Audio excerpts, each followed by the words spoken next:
समरने तिला डोळ्यात पाहिलं आणि काही वेळ तसाच बघत उभा राहिला. का करताय असं? काय मिळतंय तुम्हाला मला त्रास देऊन? दर्पणने पुन्हा एकदा रागात विचारलं. मला तू समजत नाहीयेस. समर तोंडात पुटपुटला. दर्पण न समजून म्हणाली, तू एवढी मूर्ख आहेस की मला तुला समजूनच घेता येत नाहीये. मला प्रत्येकाचे विचार कळतात, पण तुझे विचार जेव्हा मी वाचायला घेतो तेव्हा मला ते नाही करता येत. मी खूप सहजपणे लोकांच्या आठवणी पुसू शकतो, पण तुझ्या बाबतीत ते अशक्य आहे. खूप गुंतागुंतीची आहेस तू.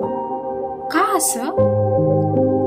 समरने डोळे बारीक करून गंभीरपणे तिला पाहत विचारलं.